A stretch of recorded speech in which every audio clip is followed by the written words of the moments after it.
Hello there, guys, and welcome back to a brand new episode of the DNF1 F1 podcast. I hope that you guys are well. I hope that you're staying safe as always and enjoying your weekend or whenever you're listening to this, wherever you are around the world. Hope things are all good for you. What a race.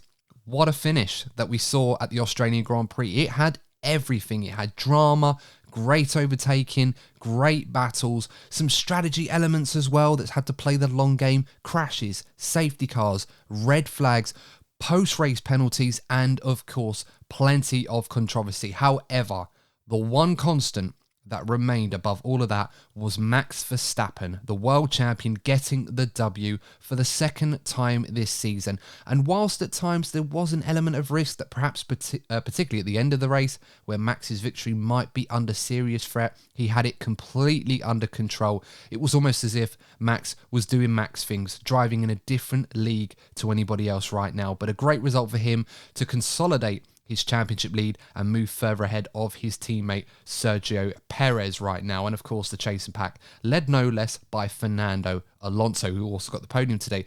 Another good day, of course, for Sir Lewis Hamilton, his best performance of the season by far so far, getting P2 for Mercedes. A very well-deserved performance from Lewis Hamilton. He looked incredibly quick this weekend. Great to see him back on the podium and great to see Mercedes in much better spirits, at least on his side of the garage. But we're going to be unpicking all of the stories today, all over the grid. Joining me on this episode, as always, our DNF1 panel member, Lee Wallington. It's just the two of us tonight, Lee. But first of all, of course, how are you doing? And did you get up mega early to watch the race live? I'm doing good, thank you, Adam. And no, I didn't get up early to watch the race. In the past, I have done, but I just tired this weekend. I was like, I'm gonna watch the replay. Yeah, and you obviously in this instance with red flags, you cut out the time wasting, so there is an upside for that. It's true. I mean, admittedly as well, I normally watch the races live or at least record them so that by the time I get up, I just watch it. But I thought, you know what? Sky F1's coverage is so intense now, or so intensive, I suppose is the right way of putting it, where they have so many highlights on, they have so many race replays on. I think they had one at like 9:30 in the morning. So nice way to wake up. It was a bit delayed because, of course, the race had plenty of delays to it. So I think it was around 10 o'clock in the morning, but still had all the action. Managed to get rid of the interim periods where there wasn't anything going on during the red flags and all the other stuff. So we still got a pretty decent coverage of everything, but so many talking points to talk about, Lee.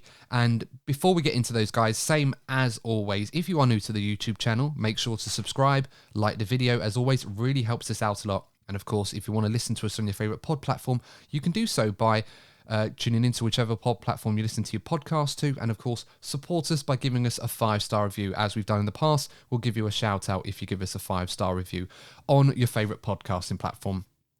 Lee, I think first thing we have to do is try to unpack everything that we saw this weekend. I mean, there's so many stories up and down the paddock to the return of former F1 FIA race director Michael Massey. He was at the paddock this weekend, being at one of his home races. Of course, not involved in F1 right now, but still a familiar figure for good and bad reasons, depending on which driver and teams that you support in the F1 paddock. Of course, we had plenty of stories in qualifying, no less with Sergio Perez having to start from the back of the grid after an issue with his car caused him to crash out in qualifying, and the race itself.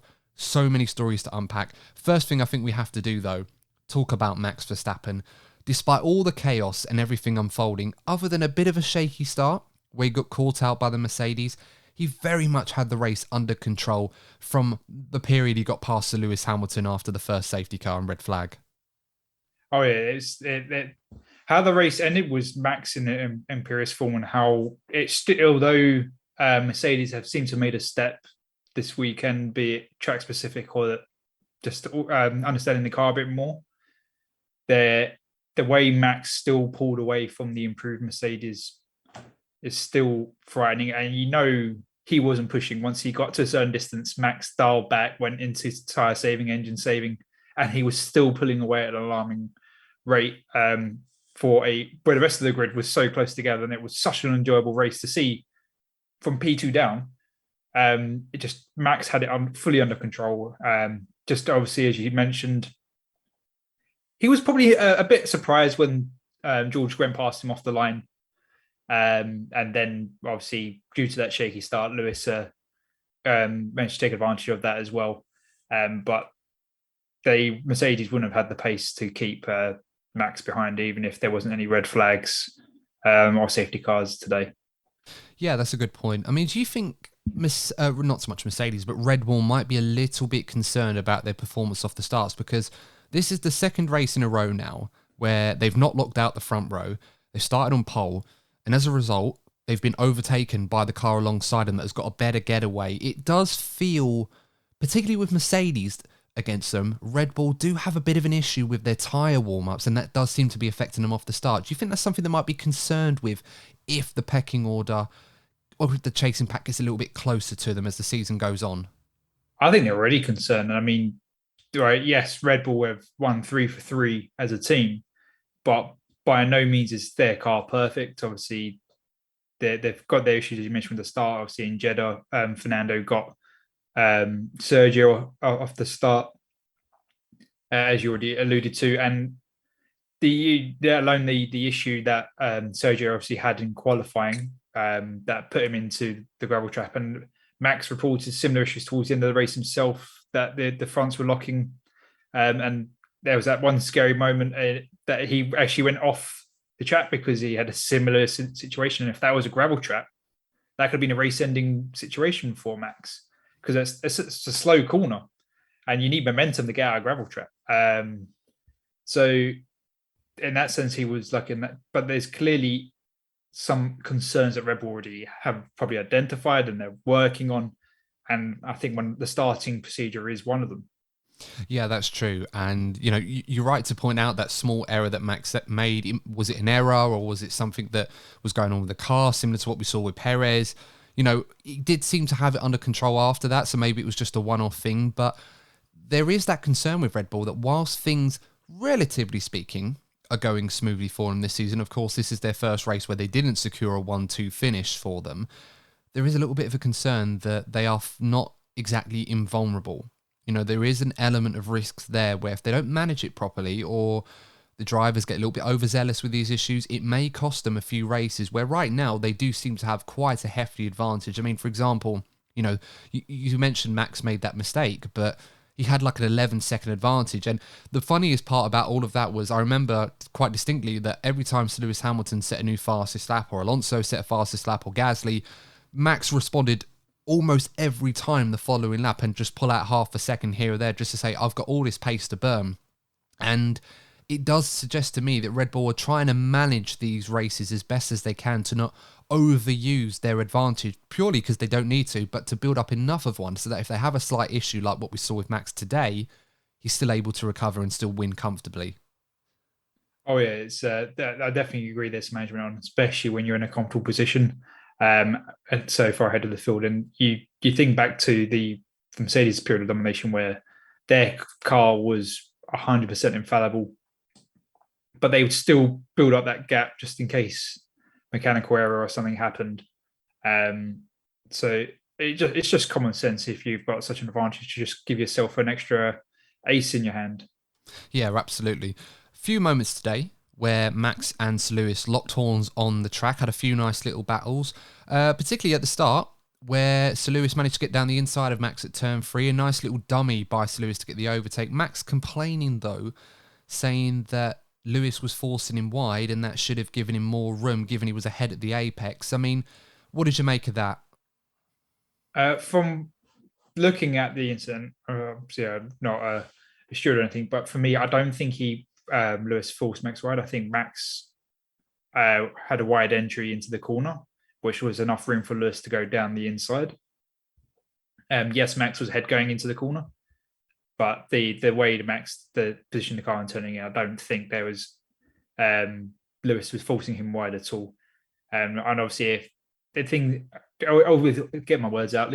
Also, with Max, he knows that he's got such a car advantage that he could be less antagonistic with his defense because he is like, I can breeze back past him in a couple of laps from my DRS. It's no problem. I can take it a bit easy. So why risk my car when I need to win the race. Exactly. And I completely agree with you. As I said, I like to give the benefit of the doubt. And, when you're seeing so much happen off the start, it's really hard to pinpoint a specific moment unless it happens as you're watching it. So that's why I'm always grateful for these replays at the beginning of the race, because it allows you to sort of dissect and analyze every little detail. And, you're absolutely right. Max leaves the door open. Lewis obviously says, thank you very much, I'm going down there. And Lewis was more than enough alongside Max Verstappen to warrant his position. And Max just got hung out to dry a little bit. The way the corner goes, the way the camber of the corner, the way it's been reprofiled in the last couple of years, it is going to lend itself to do that with a car on the inside. And we saw that a few times today with other cars. But I thought it was a very fair move. It was an aggressive one, but I think more than reasonable enough from Lewis to make that. So I don't see any problem with that at all. Neither did the stewards, fortunately. Considering that if we compare this to Brazil last season, where Lewis was not as far along as he was today against Max, and obviously the two came together then, this one was cut and dry. Lewis had the right room, had the position, great overtake, and they carried on. And as you pointed out, Lee, it was important for Max to remember that he's got such a pace advantage that he could tuck in behind the Mercedes and just wait for his moment to pick them off. And, he did get that opportunity after the safety car and pulled a brilliant overtake around the outside of Hamilton, going in, I think what's the turn 8 and 9 now as it's been changed. And it just looks so easy. That Red Bull is rapid in the DRS zones right now. Oh, yeah. I mean, whatever they're doing, it's a really nice trick. And from a technical point, I would really like to understand how they're doing it, but I'm sure all the other teams will. I think for me, I can't remember which car it was, but it was Sergio. Maybe it was Esteban.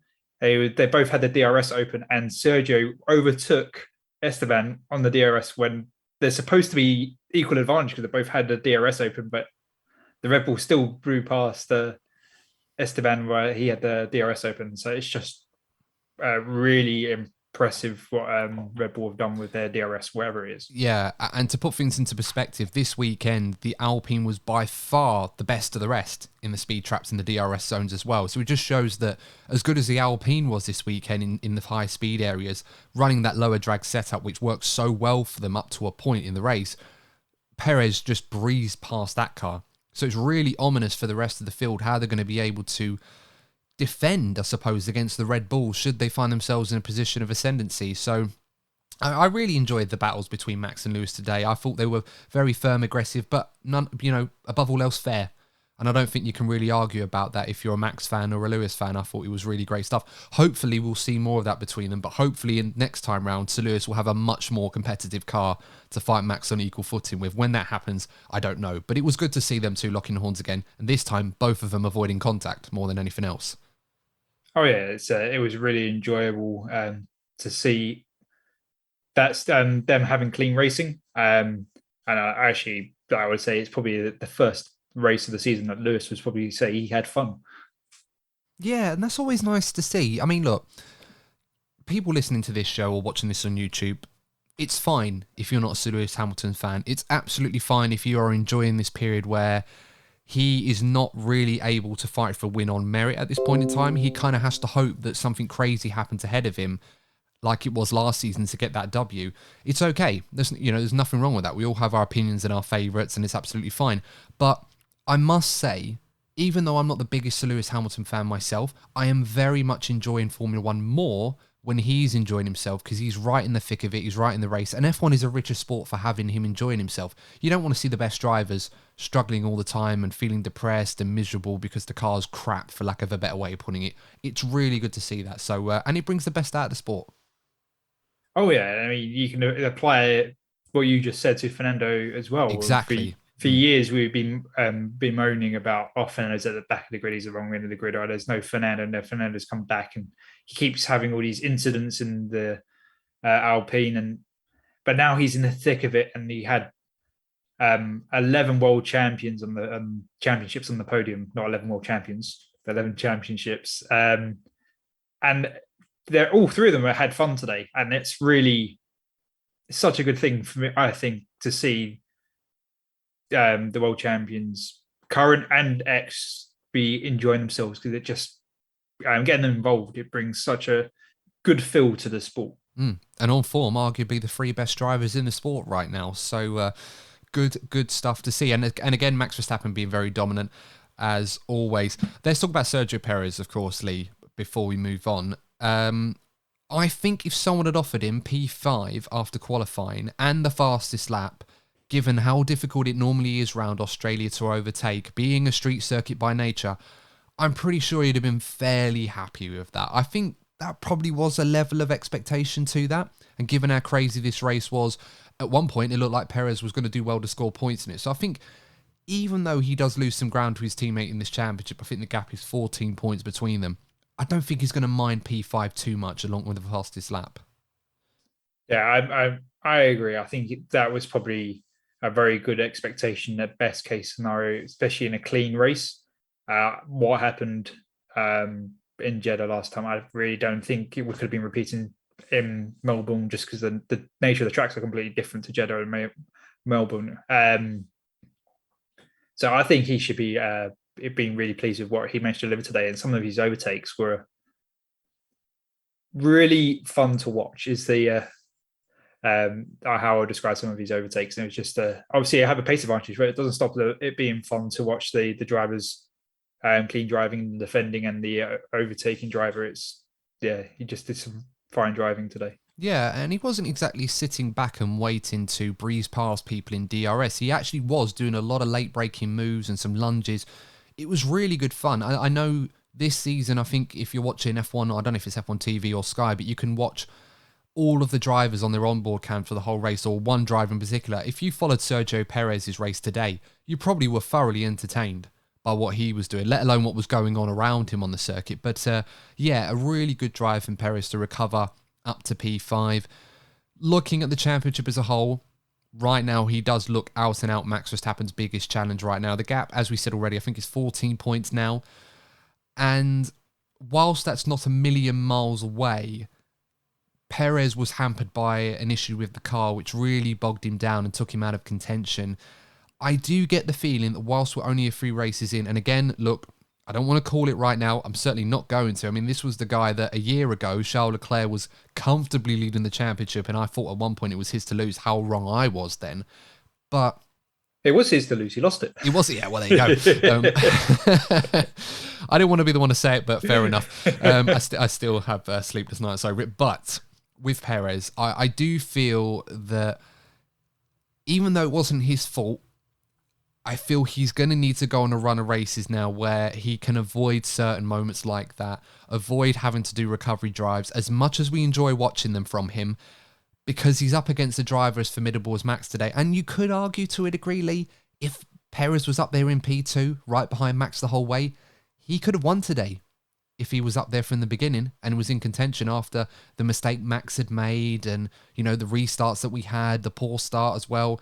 There is an argument to be made that Checo could have won today's race. Oh yeah, in a topsy-turvy race, there's always these advantages, and he was at the wrong end of the field to take advantage of the topsy-turviness. So he could have easily, if he was sitting in P2 and he had 3 standings, well, if you count the actual start, 4 standing starts. So try again. He could have got Max off of one of the restarts, and then if there was another restart, Max got, and we could have had a really intense battle between the drivers, between all the standing starts. I'll say all drivers between Sergio and Max. So there could have been a high possibility that Sergio could have won if he didn't have the issue in qualifying. Yeah, absolutely. I want to move on to Mercedes if we can. And we talked a lot about Sir Lewis Hamilton already. We said it was a great drive, thoroughly well-deserved P2.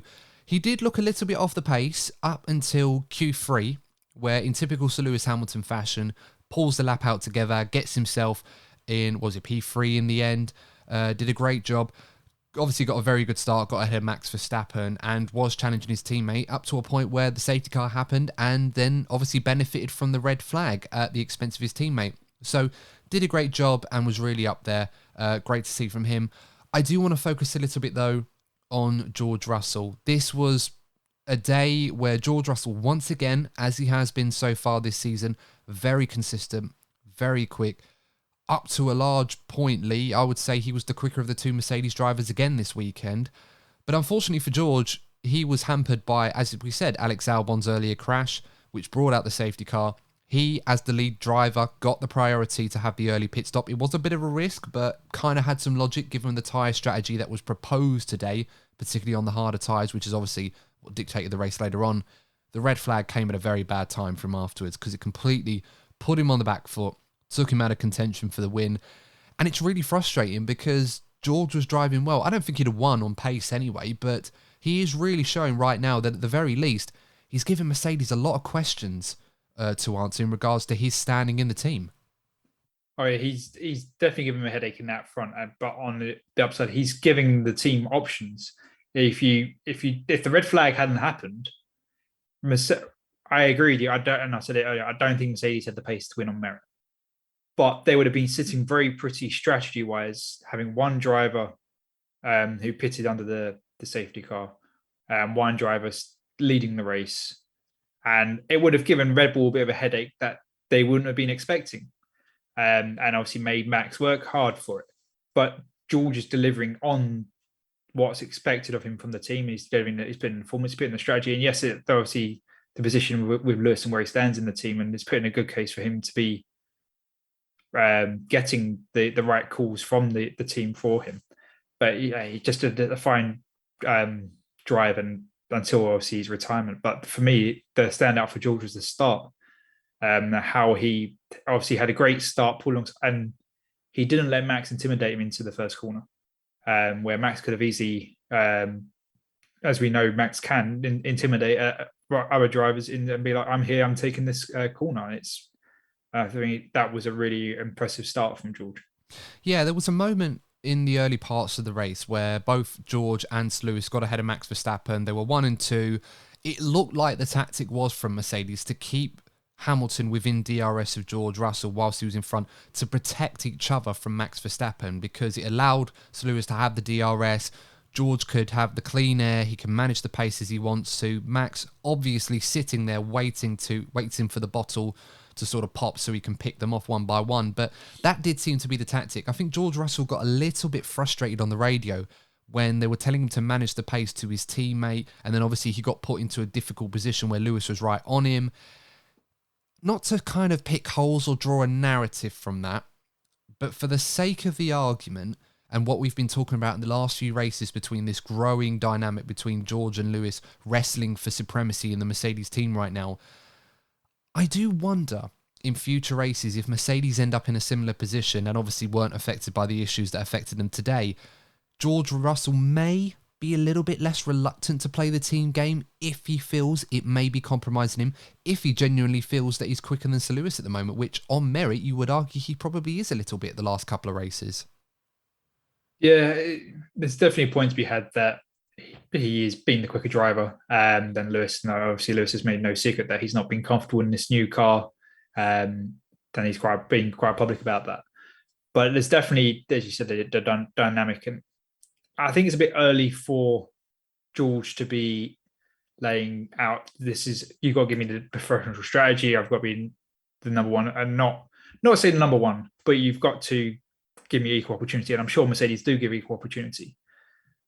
But at the same time, they probably don't. And I refer to the early days of Lewis and Nico in the example. Obviously, they were equal drivers, but Lewis was the star boy and Nico wasn't. And there were times that Lewis was getting the preferential and Nico obviously made a case that he deserved it as well, which obviously we all know how that went until Nico laid it down as like, this is what you're going to do. And obviously they crash into each other. And obviously made the case that to respect both drivers. And obviously I don't want any driver to crash into their teammates, but it does happen. And then we have to wait and see if that ever happens between George and Lewis and what fireworks occur when that moment does happen. I mean, for what it's worth, I'm look, people listening to this and probably won't appreciate me bringing this up, but I do feel that from what I've been seeing on social media and in a way, some of the backlash that George Russell has been receiving on social media, particularly from some fans of Lewis Hamilton, not naming names out here, but I have seen it. It does make me wonder if Mercedes are going to be able to handle this, because they've got their present, they've got their future, all in the same team. And right now, George Russell's performances are not those warranted of an outright number 2 driver. Not in the same way as it was with Bottas, and, you know, certainly not in the same way as it has been with Perez at Red Bull, for example, you know, just to draw another comparison from another team. There is a driver in George Russell right now who is driving to such a level where he's not right now as good as Sir Lewis Hamilton. Let's be honest right now. Sir Lewis Hamilton is an amazing driver. He's still one of the best drivers on the grid without a shadow of a doubt. But I do feel George Russell right now is showing Mercedes that more often than not, he can keep up with Sir Lewis. And in some days, like today, if it weren't for reliability issues, there's a fair argument to be made that George probably was faster than Lewis this weekend, as he was last weekend as well. So I do feel that this is something that Mercedes are going to have to keep an eye on and try to control it before, as you mentioned, Lee, something happens and all of a sudden that team dynamic goes out the window and it becomes an outright battle for supremacy in that team. Especially if they do happen to get into a title fight this year or in future years. They really need to get a handle on it and do it the right way. You could obviously make a case between Lewis and Nico, and using that example again, that Mercedes didn't handle it correctly at that time. But then again, can a team ever really handle this kind of situation for a long period of time? It's eventually, one way or another, going to blow up. You look at previous examples throughout the sport's history. They always blow up eventually, one way or another. When have we ever seen it managed properly? Never. I think it's impossible. And, you know, 2013 was a great example of this with Hamilton and Rosberg. You know, they were the best of friends. They got on really well. They worked really well together. Remember Malaysia 2013? Hamilton had that problem.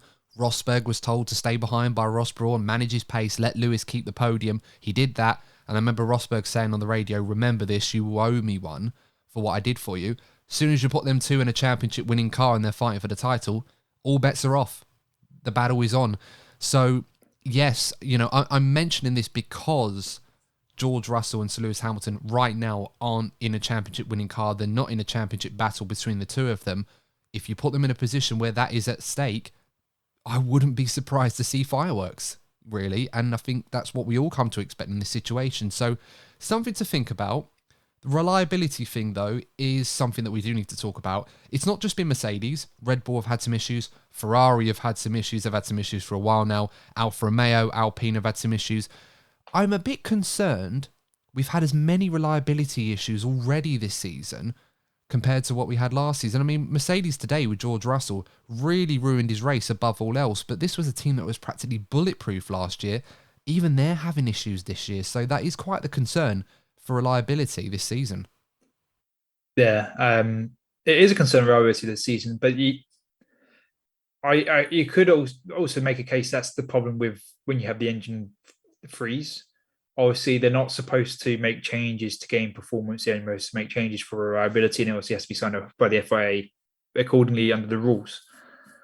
But when you have a reliability issue, teams will find ways to sneak in extra horsepower and improvements to the engine.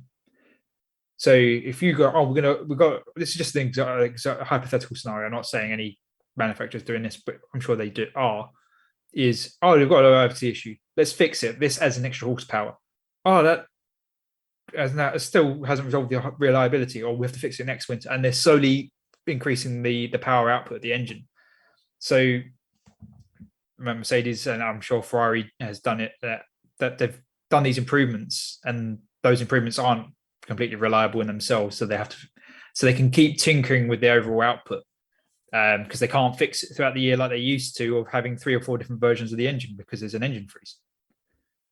Yeah, it is quite a concern. I do feel sometimes with regulation changes like these that when teams are trying to push to make these cars a little bit more compact, which I think we've seen this year a lot, it does create potential overheating issues. And I think we saw that today with Mercedes, with George Russell. So it's something to keep an eye on, something the FIA might want to keep an eye on for some of the teams. But reliability does seem to be a bit of a game changer this season, and it could prove to continue to do so throughout the course of this year.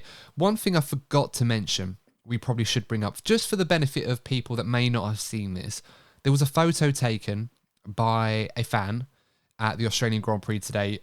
During the final restart, Max Verstappen was on pole position following this, the third red flag that we had. Was it third red flag or second one? Well, one of them. And he positioned his car right on the edge of the grid box. Now, if you've seen this photo, you'll know what I'm referring to.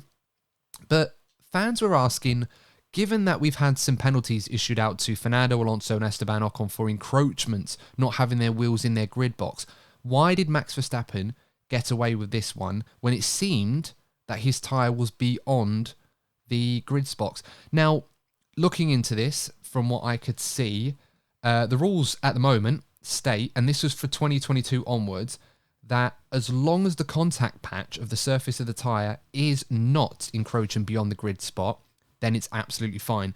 Looking at the photo, I think you can clearly see the contact patch of the tyre, which is touching the grid spot, is well within that grid box. It's not beyond it. So it's a fair cop. Max Verstappen's absolutely fine. He's on the edge, he's on the limit, but it looked absolutely fine. So there's no reason to give him a penalty or have the win taken off of him. Oh yeah, there's definitely on the line. I mean, some drivers on the start, they do like to roll forwards. So Max could have been caught out if he decided to roll forward in that restart. But yeah, he was in the rules there. He didn't deserve a penalty, and he definitely didn't deserve any win removed, or not any win, the win removed from him. Yeah, I mean, I can quote it here. I've just got it up now. It says, the car must be stationary at its allocated grid box with no part of the contact patch of its front tyres outside of the lines from the time of the start signal. So, yeah, I think that's fair enough. Clears up that controversy, stops people complaining, saying, oh, Max should have been penalised when Alonso and Ocon were as well. It's not the same thing. Max was fine. Those two weren't. Let's move on to Aston Martin. Now, a mad race for Aston Martin. Lots of great driving for Fernando Alonso. Lance Stroll making some good overtakes. He did seem to fall away towards the end of the race, but managed to get himself back up amid all of the chaos going on around him. But at the end of the day, Lee, P3, P4, it couldn't have gone that much better for Aston Martin as a team. Fernando Alonso's third podium of the row, and I'm pretty certain he's going to be able to keep this one amid all the controversy that went down in Jeddah last time out. But another great day for Aston Martin. They really do right now look like the out-and-out second-best team on that grid, and they're performing so consistently well right now, especially Fernando Alonso. It's great to be seen, to be honest. Well, firstly, on Fernando Alonso, I believe he's now the oldest driver to secure 3 podiums in a row since Fangio. It's not bad. So he's knocked a 70-year record. So Fernando is always breaking records, even this late in his career. So keep going. Yeah, I mean, he'll have to keep driving for about at least 10 more years before he can surpass Fangio's age. I'm sure he's got it in him. He probably will do, Fernando Alonso. It's just a case of will he be in a car that's capable of doing it is another question. But I have no doubt Fernando will still be in F1 at 52. So, yeah, no, good on him. But no, great to see from Aston Martin. And I think the only thing that I was a bit disappointed about with Fernando Alonso's performance today is it just felt that the way the race was going, because of that earlier red flag, everyone was trying to do the one stop on the hard tyres, so everyone was managing their pace. Not so much because it wasn't faster to put on another set of tyres and go a two-stopper. It probably was. The problem was you had so much traffic ahead of you, and as we saw in qualifying, Lee, especially without the GPS issues that we saw on Friday, it's almost impossible to overtake. So it would have made no sense to give up track position to that degree, just to try and go a little bit faster. Yeah, and with all the red flags, keeping the pack quite condensed, you would just drop down the orders to massive rents of a degree, or lose multiple positions, make it a more simpler statement. It just wasn't worth the risk of managing the tyres. Was just a better scenario. And with Aston Martin, obviously how the race ended, they were at a point they could have been looking at they were going to come away pointless, but obviously the countback secured them a very strong finish. Yeah, it saved him in the end, and we'll talk about that in a moment. I think what I was getting on before was what disappointed me was the way the race was playing out. It looked like an ongoing long race battle between Sir Lewis Hamilton and Fernando Alonso that was going to culminate with its finale in the last 5 laps or so, when the tyres were going to start to go and then Alonso was going to push, because it just felt like Hamilton was managing the pace as best as he could. Alonso was kind of biding his time. He was sitting there thinking, look, I'm not going to beat Max today. Lewis has to be the target. I will manage my tyres as best I can because I had to go to the end of the race. And then, like he did in Bahrain, get after Sir Lewis Hamilton. Unfortunately, it never happened because of the red flags and the safety cars that we got late on. But that was the only thing that disappointed me for Aston Martin today. But I don't think they'll care. P3, P4, plenty of points in the Constructors' Championship. Fernando continuing to progress on. I think he's still P3, if I'm right in the Constructors. Just behind Perez. Yeah. But what a start for them. What a great start. Yeah, it's been a really great start. Obviously, completely solidifies their design choice from last year. The only, I would say, concern, or they may have to start looking over their shoulder, because obviously, as you already alluded to, one way or another, Mercedes made a step this weekend. We don't know if it's track specific or they did some changes, but there is now seems to be a stronger fight for the second best team, at least based on this weekend, between Mercedes and Aston Martin to be the second best team, and that's going to probably be an enjoyable fight going forward, especially Lewis and Fernando against each other. But they will have to look over their shoulder, because before they were the clear second best team, and unfortunately Ferrari are currently out of the discussion for the second best team. Yeah, absolutely. I mean, we might as well move on to that last part with Ferrari, seeing as another weekend and another one with a lot to take away from it for Ferrari. Not necessarily good either. The only real highlight was Carlos Sainz looked much more competitive this weekend, but ultimately, due to some misfortune and perhaps a mistake on his part as well, Ferrari go away with 0 points. And I think the first thing we have to do is start with Charles Leclerc in particular, because his race lasted 3 corners and very unlucky for him. Qualifying, Ferrari were complaining that because of the traffic issues, they weren't able to get their tyres warmed up, which cost them as much as 0.3 of a second, they claimed, in the first sector, which would have been the difference between starting on the front 2 rows and starting in P6 and 7, where they ended up. So, for Leclerc's race to last only 3 corners, a little bit of a collision with Stroll. The FIA, the stewards, they called that a racing incident. I don't see any reason to argue with that one, quite frankly. There was nothing Stroll could do. He was kind of boxed in between Leclerc and his teammate. Leclerc turned in. There wasn't enough for him, and he gets taken out the race. It's just so unlucky for Leclerc right now. If it's not that first lap incident, the reliability issues that he suffered in Bahrain, which robbed him of a certain podium at the time, and Jeddah, the safety car, bogging him down behind the chasing pack, and he couldn't really recover from it right now. His worst start to the season for Ferrari. Just a very unhappy and unlucky man right now, Charles Leclerc. Well, if he didn't have bad luck, he wouldn't have any luck at all. It's just not working for him at the moment in Ferrari. Ferrari's not working for Ferrari, so it's not just exclusive to him. But yeah, it was a shame to see him go out so early. But then again, that is a risk where you're starting in the midfield pack, especially if you're one of the big 3, although you can now argue it's a big 4, or it's the big 1, and it's however you want to, and it's the big 1, and it's an upper midfield. Yeah, Mercedes and Ferrari event. Well, they're not regressed into the midfield battle. We have to come up with another name. I suppose the P3 battle, the podium battle, if you like. But well, it's either you have the top 4, you have the top 1 with Red Bull, and you have an upper midfield and a lower midfield. And the upper midfield is Mercedes, Ferrari, and Aston. Yeah. Well, what do we do? Do we ask our followers what we should call that? What that battle between Aston Martin, Mercedes, and Ferrari? Because I feel like there's a name there. Let us know in the comments, guys, what you would call that battle, because clearly Red Bull are in a league of their own. And then, do we promote Aston Martin to being one of the big boys? I feel like it's too soon for that. It's almost like well, they're second in the championship at the moment. I know, but it's like the argument you make with other sports where a team has to establish themselves for a few years to be considered one of the big boys, unless they win it outright altogether. But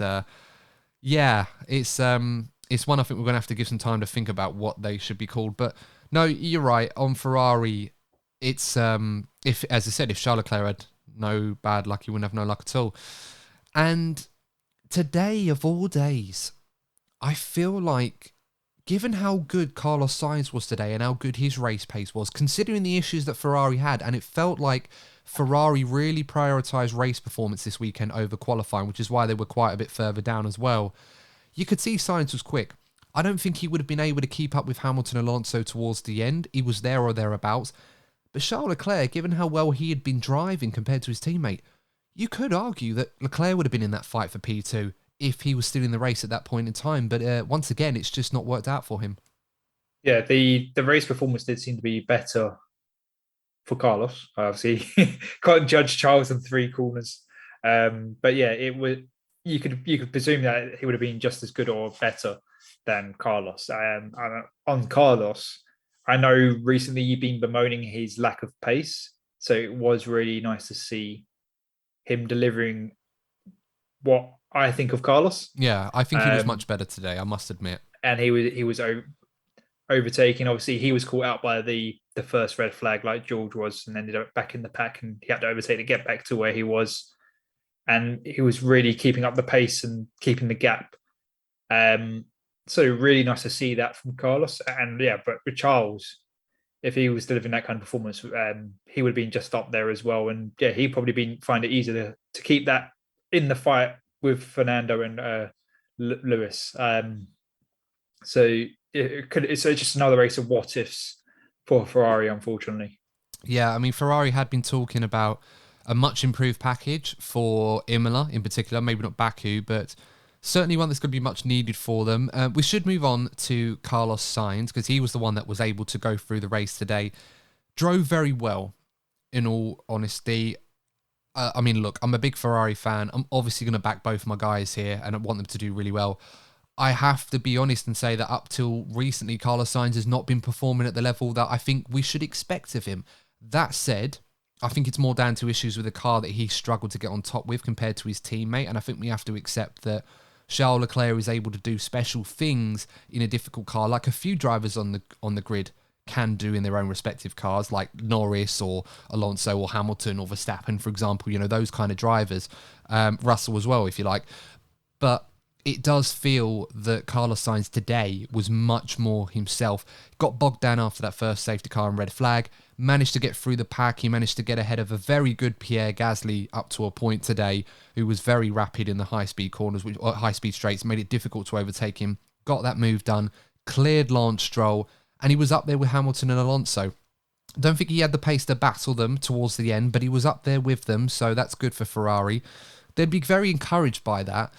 Unfortunately, though, it all comes to nothing after that final restart, where we saw Sainz go for a move on Fernando Alonso early on and was a little bit overzealous, I think. And I think the penalty was probably fair if it was awarded in normal circumstances. But this wasn't normal circumstances, was it, Lee? No, it was. I agree. If it was normal circumstances, it would have been fair. But yeah, it definitely wasn't. It was a bit of a mess at the end. And then obviously with the whole rollback, because obviously the second safety car line wasn't used for the positions. It does raise the question of if it was rolled back, the penalty didn't happen on track because it was rolled back. Therefore, it's a really bit of at least for my mind, it's a bit of a mind confusing fumble of there's been a penalty applied to an incident that didn't happen because there's been a rollback to positions that so you haven't gained any advantage. It's a bit of a mess in my mind. I don't know if you can maybe explain it better. I don't know if you agree with me, if you understand what I'm trying to imply. No, I think the fact that you've been so confused in trying to explain this, and I've been trying to wrap my head around this as well, how this all kind of works out. But for the life of me, I can't really do it in such a concise manner. So it proves how strange this was for Carlos Sainz. And you could hear him on the radio. He was quite adamant that this is something that he would have wanted to have been discussed after the race. I mean, Fernando Alonso had the penalty, all right, for something different in Jeddah, and it was given after the race. He was able to appeal it. From what I understand, the reason Ferrari couldn't appeal this penalty was because it was awarded during the race rather than after the race had finished. So, they couldn't make a fair appeal for it. Given how late it was and how strange this incident was, even though there was time to analyse it and give a penalty because of the red flag and obviously the delays that create that opportunity to investigate it when nothing else is going on, I do feel the stewards could have allowed Ferrari the benefit of the doubt to put forward their case and say, well, look, because this incident happened and Alonso was still in the race after that big crash, was allowed to retake his position, and you went back with the original order before the restart, surely there's no harm there. Now, I know some people will say, oh, you can't judge penalties or the harshness of a penalty based on the outcome of the victim, what happens to them. You have to be fair and be consistent. I appreciate that. But as I said, these were very strange circumstances, and I think it was, maybe I'm being biased here being a Ferrari fan, but I think it was incredibly unfair to give Sainz a 5-second penalty when really there was no harm done in the end. Fernando was allowed to keep going. He kept his position. And yeah, I just think it kind of cements a very unlucky and very difficult time for Ferrari right now, where, as you said, Lee, Aston Martin have established themselves as the second best team right now. Mercedes definitely look like the biggest competition. I don't think we've seen the real Ferrari yet, but for one different reason, every single weekend, Ferrari are just being pegged back either whether it's themselves or a mistake here, reliability or a steward's inquiry, whatever you want to call it. Right now, Ferrari are just really struggling, and there doesn't seem to be any way out for them right now. Yeah. Firstly, I'm going to say that I agree with you that I think the penalty was unfair for Carlos. But on the other hand, what other really penalty could they have given for Carlos? That just is an alternative question. But I do think it was harsh and unfair in the circumstances what occurred at the end of the race.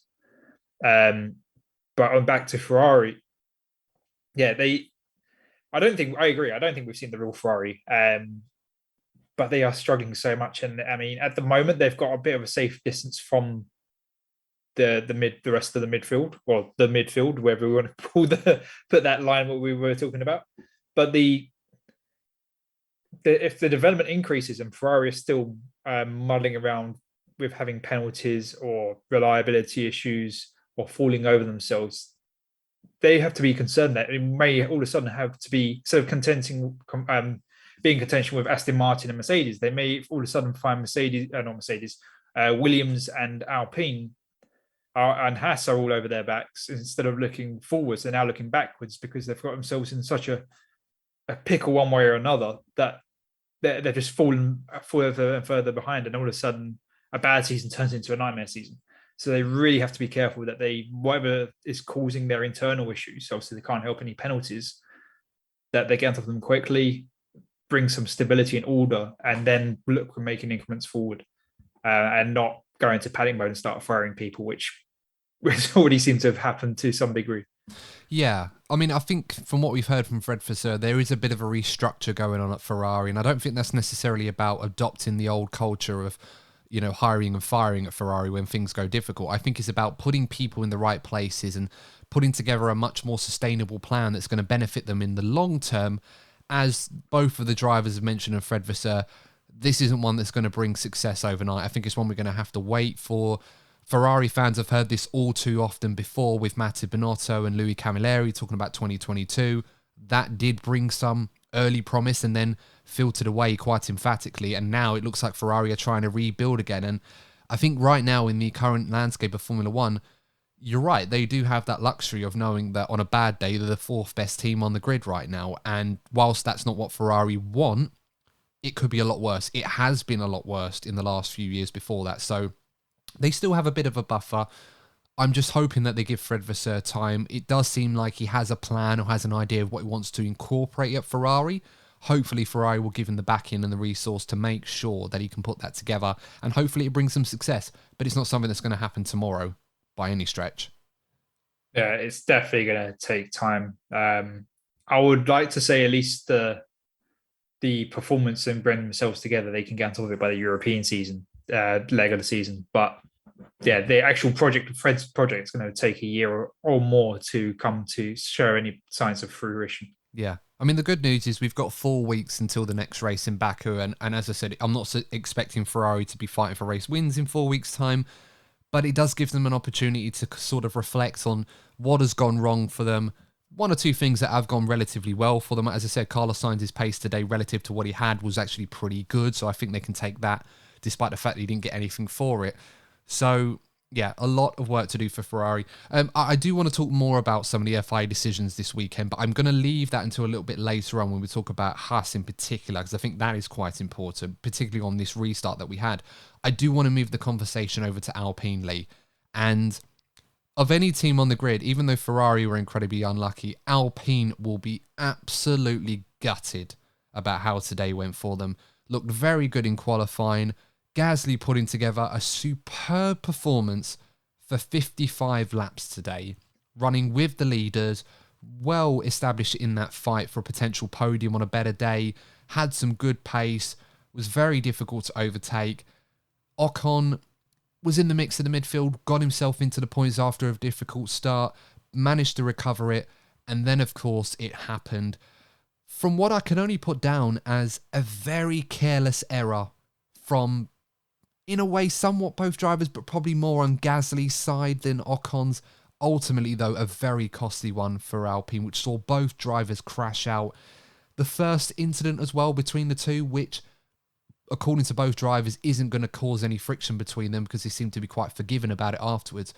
But I'll be honestly, I don't think that's going to be forgotten very quickly when we go to the next race in Baku between the two of them.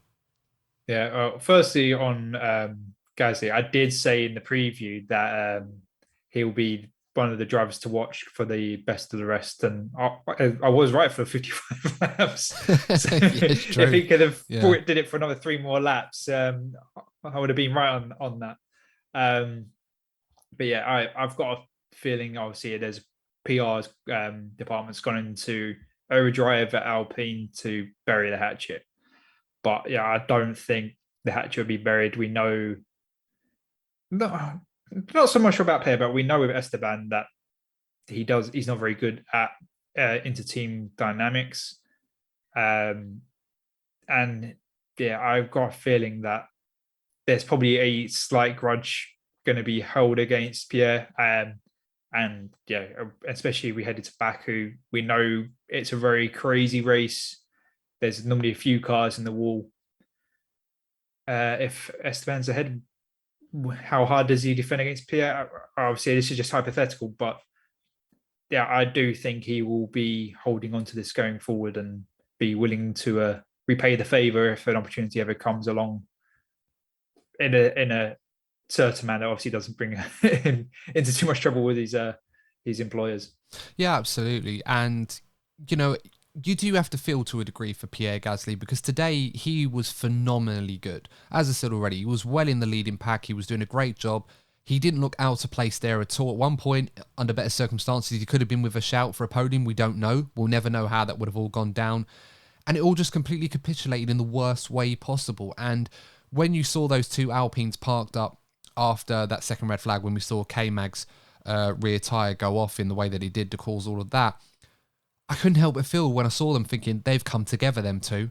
I hadn't seen it in the first instance, but when I saw them parked up like that, I thought, what's the odds them two have come together? And then we saw. And the first time I saw the replay, I thought Esteban Ocon was a bit naive to leave his car in that position when the other cars were going to swerve along. The more I looked at that replay, the more and more I felt that Pierre Gasly was very careless to move over to the right when there was obviously going to be another car there. And I kind of want to draw comparisons to an earlier incident, if I can, just to explain my point here, because not that I can tell Formula One drivers how to drive properly. Obviously, you know, what they know about driving, what I know about driving compared to them isn't really worth knowing. But one thing I've learned from watching these races and watching F1 drivers is that when you have these starts and you're kind of boxed in a certain position where you can't really go anywhere, the best thing you can do to avoid contact is to hold your line. Do not swerve one way or the other until you have time to check your mirrors and know for certain you've got room to move back onto the racing line. Pierre Gasly didn't do that. He moved over to the right when his teammate was there and he caused a very bad incident for both teams. We saw, was it Nick De Vries or was it Yuki Tsunoda? Was it Nick De Vries doing that with Oscar Piastri earlier in the race? Did the same thing, got away with it, but it was the same logic. You have to hold your line, and Gasly in this case didn't. Very careless, and it's caused a big crash. And bear in mind as well, Lee, even though he's lost out on a big result, which could have been a P4 today, it really could have been. It could have been even more, maybe. Not only has he lost out on big points, not just for himself, but also the team, but this is a guy on 10 penalty points right now. He has to be well behaved to avoid a race ban. I haven't seen anything at the point of recording that the FIA are going to look at this and potentially give him some penalty points after that incident. But he must be running perilously close right now to a race ban if he's not careful and makes another similar error like this in a future race. Well, I just quickly checked. His points, his oldest points don't come off until the 22nd of May. So he's got a month and a half to keep his nose squeaky clean, I and think that's especially two after or three that, races, isn't it? yeah, Yeah, so especially after that incident. He, I know he wouldn't be looking for trouble, but the Alpine will be speaking to him, and Omar will be like, just keep your nose clean. If you have to give away points, give away points. So, I mean, I don't know, may not be saying that, but they definitely won't want one of their drivers to be banned.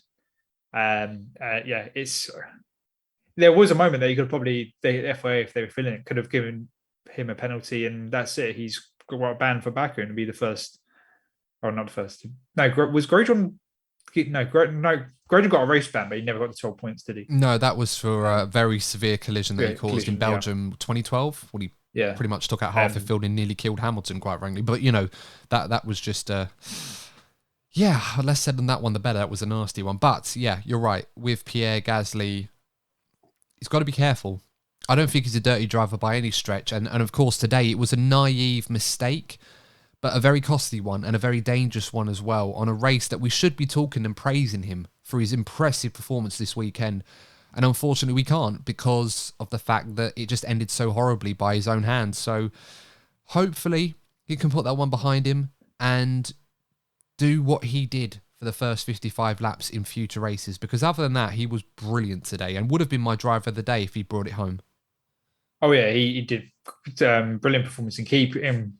Right, the Alpine is the fifth fastest car at the moment, and keeping where that car was and in the fight with Carlos for as long as he did, and keeping relatively close to Lewis and Fernando ahead. It was really sublime driving from him, and it just a shame to see it end in the fashion it did. Yeah, and I think this is a circuit in Australia. What I like about it, it is a bit of a technical circuit where some of the better drivers or the more talented technically drivers do shine. We saw that with Gasly. We saw that with Albon for a lot of qualifying, and we saw that last season as well until his race ended so suddenly. But we'll talk about that a bit later on. The one team that did benefit from all the chaos, though, Lee, was McLaren. Lando Norris, P6, Oscar Piastri, P8. First of all, Lando Norris, my driver of the day. I know they voted Perez, understandably, I get it, but Lando Norris in a car that shouldn't really be anywhere near the points, and yet thoroughly deserving of P6, and he didn't even really need all that chaos to get in that position. He earned that position on merit. So, Lando Norris just doing Lando things right now. A little bit under the radar, but definitely taking a lot of people taking notice of how well he's driving right now. Well, firstly, I think there were several stints of the race where he was doing some decent lap times. That obviously there was some time management going on, but he was matching some of the cars ahead. But he still had to time manage as well. That was what was impressive.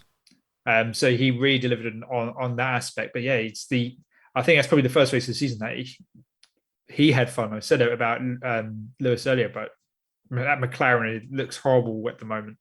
And do you think that in qualifying last year that what was it? They were 4th and 7th or 6th or on the grid, something like that, and not 14th and 16th, or 12th and 16th. I can't remember where their starting positions, I'm afraid. So it's a completely dud of a car at the moment, and I know there's all this about this major upgrade coming. But yeah, Lando, a brilliant driving a beast of a car to get to where it was, and yeah, some really wonderful driving, and where he got in the way of Sergio for so many laps and he wasn't even fighting Sergio. This shows you the kind of performance he was delivering today. And this was also in a very draggy car, because we saw McLaren were really struggling to make overtakes happen because they just didn't have the straight line speed performance in the DRS zones. We saw this with Oscar Piastri a lot today, where he couldn't really get past, was it Yuki Tsunoda for quite a while, and then Perez got past him, Tsunoda and Ocon quite easily in that short period, just to show the difference. Yet Lando Norris was holding back Perez for quite some time. Eventually Perez did get through, and then we got a nice tasty battle between Lando Norris and Nico Hülkenberg, another one of the drivers of the day in my opinion in the Haas. Again, another unsung hero today, but he was driving incredibly well in that Haas, old Hülkenberg. I must say that it did get a little bit naughty, though, with Hulk, with that double maneuver, if you like, towards the end of that battle with Norris. I don't remember seeing a black and white flag to warn him of his driving standards, but I think the fact that Norris got that move done eventually, I think probably let him off the hook there. But otherwise, it was a great battle between them two. Thoroughly enjoyed that, to be honest. Yeah, that battle, it was a very enjoyable battle, but that moment with the weaving, that looked quite dangerous. And obviously, I don't know if Lando had to apply the brakes or not, but obviously it's blocked any attempt to overtake. But yeah, that was a driver of Nico's experience. They shouldn't own weaving, but that doesn't mean that even experienced drivers don't weave intentionally or not.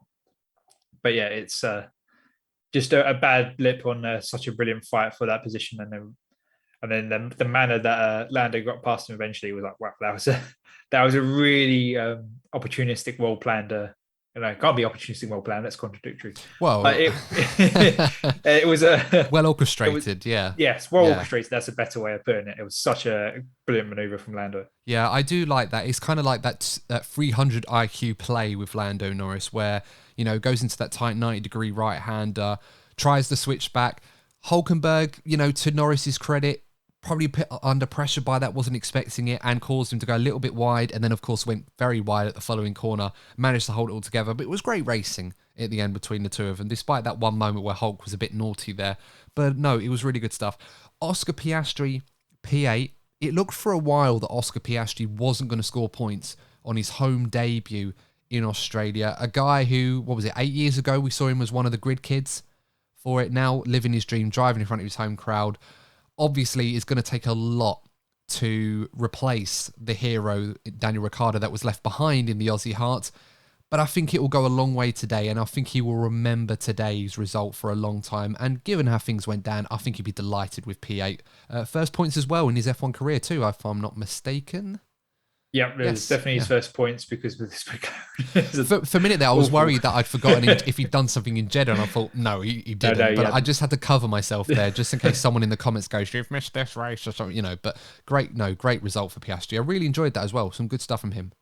Yeah, it was really solid driving, obviously. And unfortunately, until he was sitting just outside the points the entire race until the mess at the end, which unfortunately for them, but obviously advantaged him and brought him into the solid points.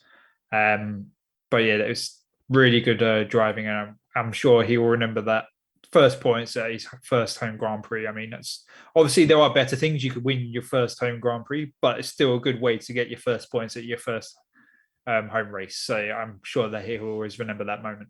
Yeah, and some much needed points for McLaren as well in this Constructors' Championship at a time where they're struggling compared to their rivals in terms of outright pace and performance. The big upgrade that we've been hearing about is coming. A lot of restructurings going on at the team in their aero department and technical side following the departure of James Key. A lot of things coming for McLaren, so to get some big points on the board early on is going to be invaluable to them in their championship challenge. And, they're not fighting Alpine right now, Lee, but I think Alpine on a day like today need to keep an eye on McLaren, because they would be hoping to build up a bigger margin as possible before McLaren eventually get their act together. Well, I mean, on the constructors' side, McLaren jumped from last to sixth. So that's a very big jump in a constructors' sense, and especially in the rear of the grid, or in the bottom of the Constructors' Championship. That's a massive jump in for those teams.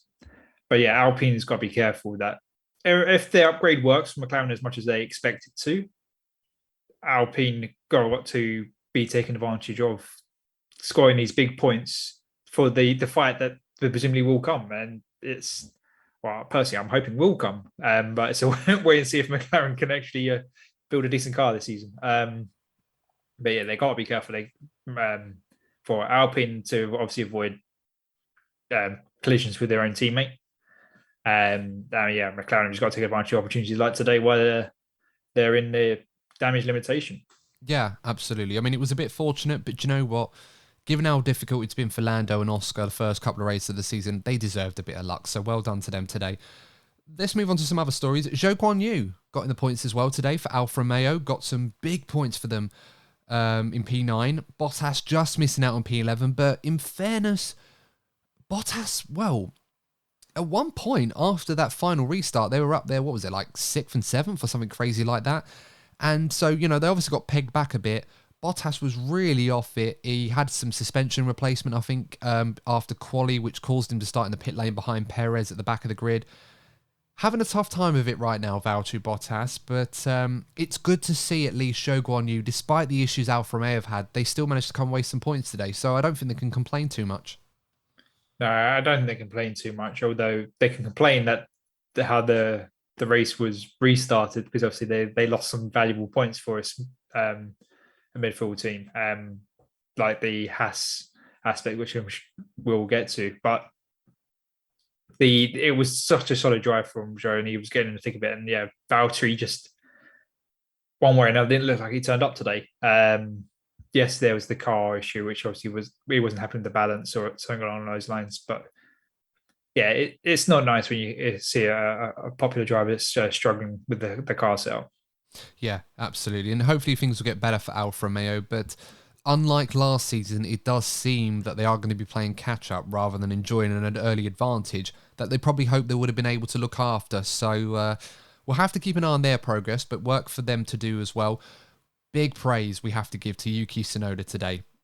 Managed to get the points in the end. There was a worry at one point he may end up P11 again for the 4th race in a row, which I think Crofty mentioned on commentary would have been a tied record for the most consecutive finishes in a single position that wasn't first in F1 history. Managed to avoid that today, Yuki Tsunoda. Got the points in the end after all the chaos, managed to benefit. At one point, Yuki was P5 after that crazy restart. Had to be pegged back because they reset the order, the stewards. So it brought him back down to 10th, but Alpha Tauri would have been happy with P10 if you'd have offered that to them at the start of the race. They didn't really seem to have the pace. Yuki was pushing for all it's worth, but yeah, gets his reward at the end for his endeavours. Yeah, I actually think he was brought down to 11, but it's Carlos's penalty that brought him to 10th. It was, yeah. After so all you can of thank that, Ferrari for giving that, not letting Yuki set that record. That was very gracious of Ferrari. It's not a nice record to have, admittedly. So I'm pretty certain Yuki Tsunoda will be glad he's not going to be stuck with it, at least for now. You know, he's got more races to try and get back up there again, but hopefully he'll be remembered for something a bit more consistent than P11. So yeah, no, well spotted there, Lee. Yeah, but yeah, he did a really solid drive Yuki today, and yeah, they just unfortunately the AlphaTauri right now is just not like the McLaren. It's just not delivering in one way or another, and so really right now they're the two worst cars on the grid, and it's just a shame to see that them struggling so much. Yeah, Nick De Vries as well. He seemed to be struggling a lot today. He was in the wars, but wasn't as quick as his teammate. Obviously, he made a mistake towards the end after that restart, like Logan Sargent did in the Williams to go off at turn 1. It does feel right now, Lee, that in this AlphaTauri team, what we were hoping Yuki Tsunoda would need to do to consolidate his seat for this season and beyond, he's certainly doing that. He right now, despite the lack of experience that Nick De Vries does have, Yuki Tsunoda is definitely showing right now that he's the number one in that team. Yeah, he's showing that, and obviously, I think Nick is finding it harder than probably expected, and I don't think the car is helping that situation of becoming a full-time Formula One driver compared to his stand-in role last year. But yeah, we were all hoping that Yuki would step up, and he seems to have delivered that this season. But we're in sort of a Red Bull sandwich in team performance. I say Red Bull because obviously AlphaTauri is owned by Red Bull. Well, we have one at the front and one at the back, so it's keeping the whole field contained. There's plenty of good filling in there. So yeah, I mean, look, we should have this on record that, you know, we're not trying to slate Nick De Vries here. For those of you that are fans of Nick De Vries, I think what we're saying is that we were expecting Yuki Tsunoda to have this advantage over his teammate or do some things right now that Nick De Vries needs a little bit more time to get up to speed with, and you know that comes with experience. You know, yes, Nick De Vries is an older driver and more experienced in racing in general, but you know, drivers that have been out of Formula One for a certain amount of time and come in, and Nick De Vries, you know, there was a time when he was meant to be in Formula One, it never happened, and he had to work really hard to get there. It does take time. Yuki Tsunoda's had 3 years now to hone his craft, and I think we're starting to see how good this guy is. We just need to see him get a few more points for his efforts, and Yeah, I think he's been one of the better drivers so far this season. I think, the fact that he's only got 1 point of it is almost a crime, really. But no, good for Yuki Tsunoda, doing well. De Vries work to do, but as you said, Lee, difficult car, very tough for him to get up to speed in the situation that they're in right now. Yeah, I'm sure he'd much rather be driving the cars he drove last season than the AlphaTauri he's driving right now. Maybe not, but with all respect to Formula E, it's a different thing. I'm sorry, I meant in altogether. Formula One. Oh, Formula One. Formula Well, I mean, relatively, he had a good one race, didn't he? So, he drove a lot of cars last season. So, yeah, you're probably right there, actually. Yeah. But yeah, it is a difficult car. But I'm sure, on a driver perspective, Nick will learn what he needs to make an entertaining fight in the AlphaTauri garage between Nick and Yuki. I expect him to get there later in the season to make it an interesting fight. And I do hope that they can develop this car into more of a midfield car than one that's more at the rear of the grid. But there's always going to be someone at the back, but you want them to be fighting, not being left behind. Yeah, no, absolutely right. Let's move on to Williams before we go to Haas at the end. Alex Albon, we have to talk about him, Lee. I mean, the pictures of him very upset on his knees almost after his crash pretty much tells the story of his race today. I mean, he was phenomenally good in qualifying, getting that Williams. He got into Q3, didn't he? Yeah. And got up to P6 after the start, benefited from Leclerc's incident, got himself up there, was driving really well, like Hülkenberg and Gasly, was keeping up with the bigger boys at the front, looked like he was in there for the long haul, but then made that crucial error coming out of, what was it, turn 6, I think it was? Turn 6. I'm trying to remember, corners right. Yeah, turn 6, and completely lost the back end, went off the road. And so, yeah, some big points lost today for Williams. And given how good Alex Albon usually is at Melbourne, I mean, it was only this time last year where he started at the back, managed to get into the top 10 in a Williams, a difficult to drive Williams. This year, much more competitive. This would have been a great chance for him to get some big points at a circuit that he seems to do so well at, and it just went away from him just like that. I mean, that's going to be gut-wrenching for him looking back on this season. Yeah, you always have that with drivers, that they have some circuits that really work for them there. And Melbourne seems to be that for Alex, the times he's driven there, which I think is only twice in Formula One anyway. Did he? Oh, no, of course not, because of the pandemic, he wouldn't have driven there before. So even more impressive. But yeah, it was really impressive seeing him up there and keeping pace with the other teams. But yeah, that moment's gonna hurt, and you can see it hurt and how he was holding himself and his feeling in that moment. But boy, I would have loved him to being able to finish up in that position and bring those points home. I think he really obviously deserved to be where he was. But for me, I think the biggest shock is the difference between where he was and Logan Sargent. I know obviously Logan's a rookie, but the gap differential between them, the positions anyway. Obviously, I'm not paying attention. It was almost a second in qualifying, wasn't it? I wasn't paying attention to the lap times, but yeah, the qualifying difference was massive. And obviously, I know Alex is the more experienced driver, but it's still a very big margin. And obviously, for Logan, he obviously wants to be narrowing that. And I just hope it's not something that we see over the entire season. Yeah, I mean, the benefit of the doubt will be given to Logan on this, that he will have time, and that, you can make the argument, it doesn't matter how quick Alex is, if he bins it, then it doesn't matter. I mean, Logan did too, but it was really crazy circumstances. But he wasn't really in the running too much today. Most of the time he was having a long battle with Nick De Vries. I think that was kind of cemented by the fact he went on to hard tyres towards the end before all the chaos ensued. And it was a difficult day for him. But a learning experience nonetheless. Williams come away with no points, unfortunately. But it's nice to see them in the thick of it again.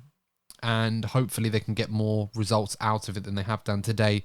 So, they'll be licking their wounds and coming back stronger, hopefully, for Williams. But, very contrasting stories for both their drivers. Haas, Hülkenberg, we talked a lot about him already. I do want to talk, though, about the fact that he has been keeping pace with Kevin Magnussen most of the time. And it's funny that we looked last season when Magnussen came back to partner up with Mick Schumacher, and he wrestled control from him of the team very quickly, to the point where questions were being asked of Mick very quickly. I can't help but feel that may be the case for Magnussen if he's not too careful. As I said, I know some fans are going to say to me, look, you're judging this after 3 races. But Hülkenberg has shown that he has been up there with his teammate for most of the weekend. Today, or this weekend, he was in another league to Magnussen in the same car.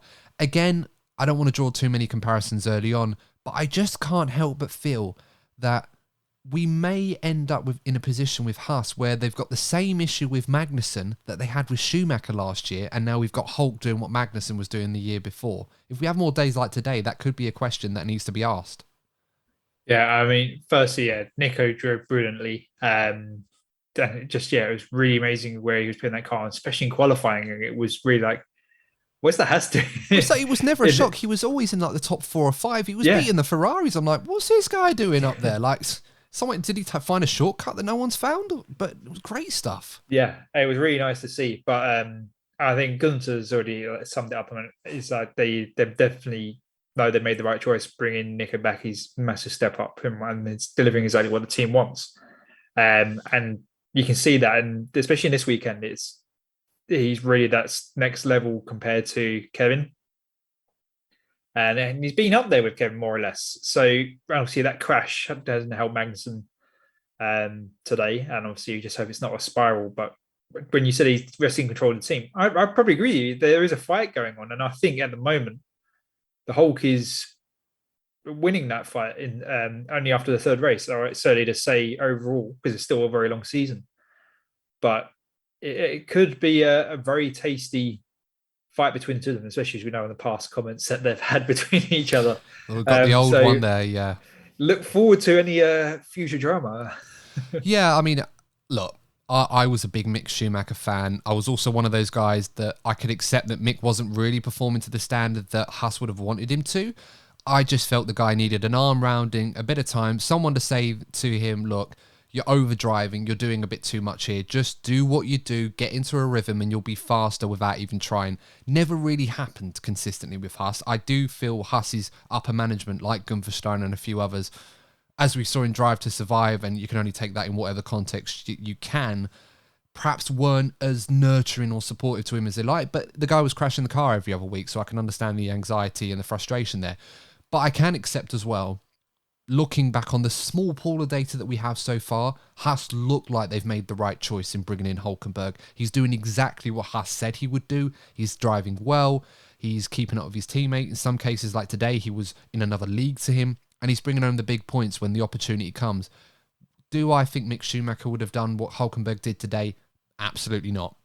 If anything, he might have done something similar to what Magnussen did, which was completely bin it by a casual naive error by just drifting too far to the right and losing that rear tyre. I mean, that was a strange incident with Magnussen, to be honest. I think he's just a little bit careless, really, and ends up costing him well, not the race, but his place in it.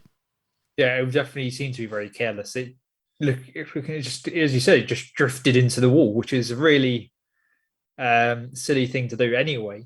But it's not even like that. It's an overcomplicated corner. It's not the Wall of Champions or anything like that.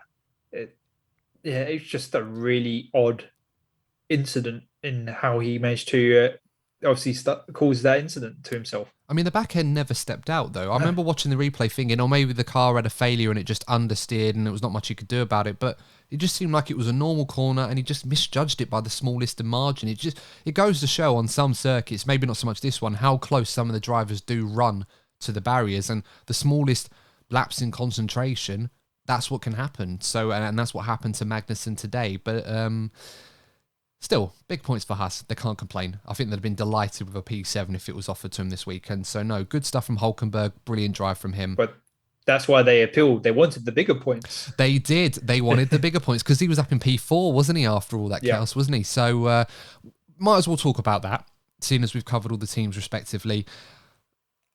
As we said already, with Carlos Sainz wanting to appeal that decision, Haas had a fair case today, I feel, because, and the logic behind it was, for those of you that didn't know, Haas wanted to appeal the decision that the stewards made to revert the grid for the final restart back to what it was for the previous one. And Hülkenberg, after all the chaos that ensued, was currently running in P4th. Haas thought he should have been there.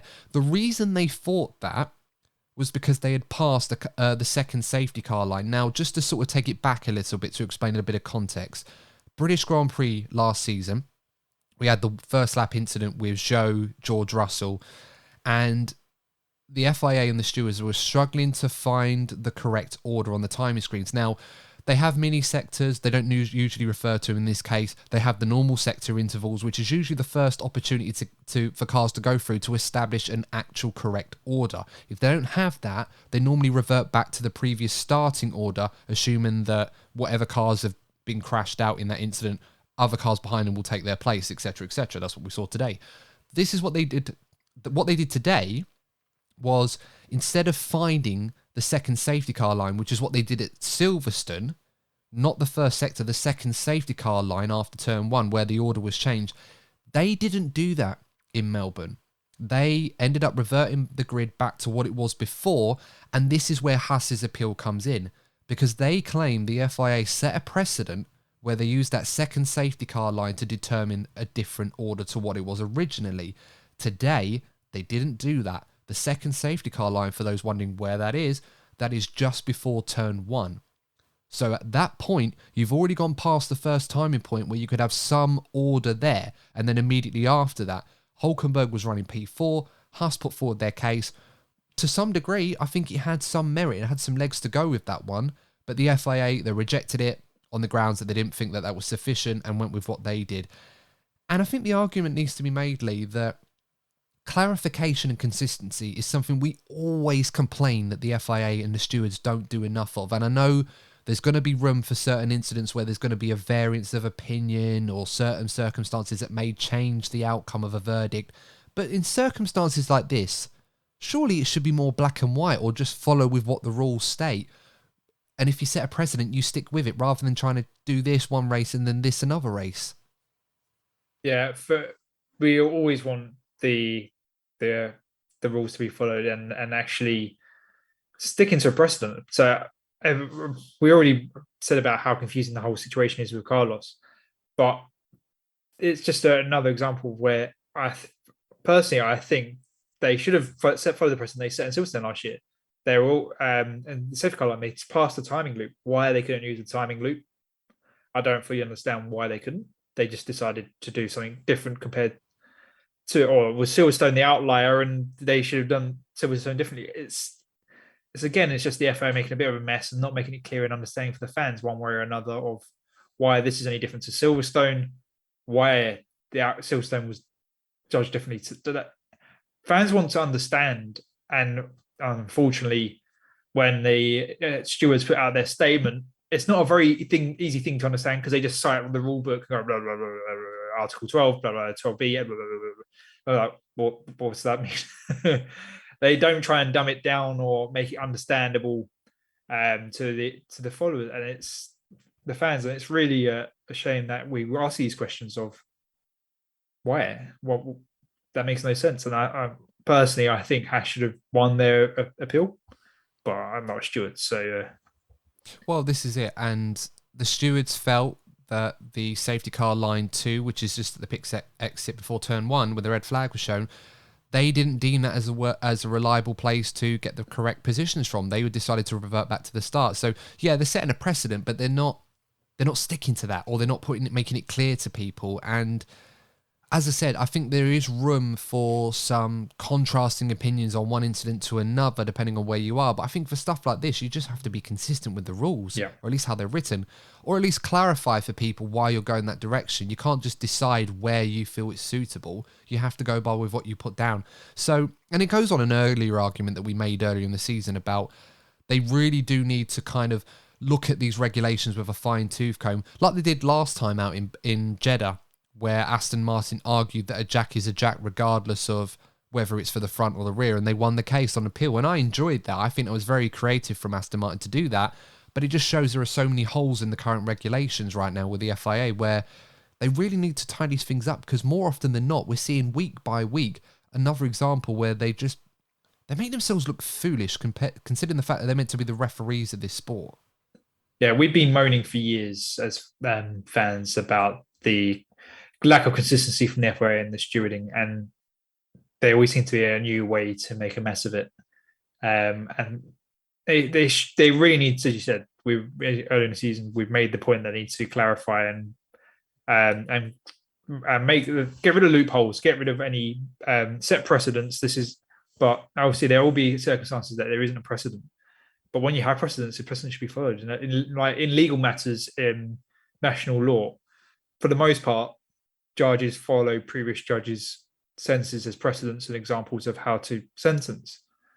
But the FA is like, well, this time's different, this time's different, this time's different. Just do what we want, and then that's not very easy to understand, and it's really annoying when the FA makes it confusing to follow.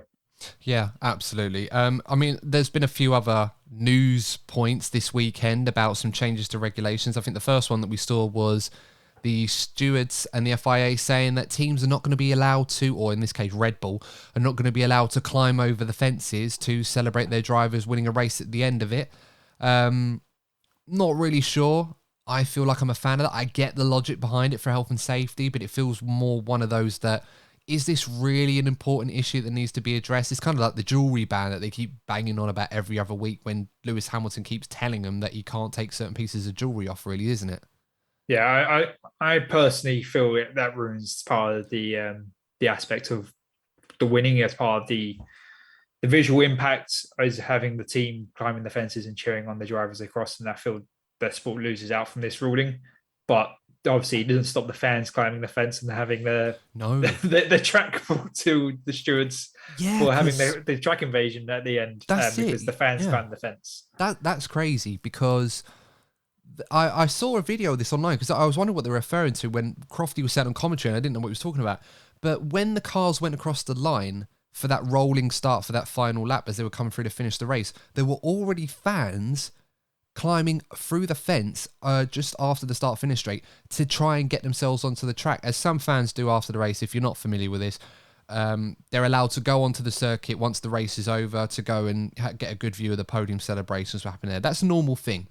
But this was happening whilst the race was just finishing. It was still a live circuit. I think this is why we had a red flag after the race had just finished, for that reason. As a result, believe it or not, and it amazes me to the extent in which the stewards can call people in for inquiries, but I believe I'm trying to get this right, I think it was Scott Mitchell-Mound from the race put it on his Twitter, that the representative of the Australian Grand Prix Corporation, or the promoter, the race promoter, if you like, was summoned to the stewards over the end of race spectator track invasion. I mean, Lee, if you're a steward, what kind of penalty are we issuing to the track promoter? 10 place grid penalty? 10 second time penalty? What are we thinking? Yeah, I think it's a drive-through penalty for the next race, personally. It's mad. I mean, how does that person get? I mean, I can understand, That'd be a fine in reality, won't it? They'll just fine the circuit. But that is crazy stuff. And thankfully, obviously, from what we understand, nobody got hurt. I did see a few amusing videos of a couple of fans trying to sneak out with a couple of the Alpine front wings. It was brilliant. They were trying to sneak through, thinking, how are you going to pass this piece of carbon fibre, which is taller than you are when you're carrying it? Whoever this person is, fair enough for trying. I don't think they got it through in the end, but I'm pretty sure Alpine would have wanted that piece back, especially in a cost cap here. I think they're going to need all the spare parts they can get, really. They can just take it as a hat. They do it in Japan. They have the front wings as the hats. Do you know what? The Japanese fans are amazing. I wouldn't bet against someone trying it, because you see those ones wearing the ones with the DRS mechanism, which I think is brilliant. I wouldn't be surprised if someone turns up with an actual front wing connected to a hat in one way. I mean, very heavy. I mean, it's carbon fiber's light, but it's still like, part of a 780 kilo. Instead of hiding it, you just put it out there and you're like, this is just my hat. Start running around. It's more aero efficient to use that much more downforce. But absolutely crazy stuff. I was going to talk a little bit about the proposed changes for the race weekend format. I think I'll save that for the episode that we've got coming later in the week during this interlude. But guys, of course, with all the chaos ensuing, the one thing that constantly remains, Max Verstappen and Red Bull on top once again, increasing his lead in the championship. And right now, who is really going to stop him? Doesn't look like anyone's able to at the moment. We'll have to wait and see. But if you enjoyed the episode, as always, please support us if you're new by subscribing to the YouTube channel, liking the video as always, and don't forget to give us a 5-star review on your favourite pod platform if you listen to us on those especially.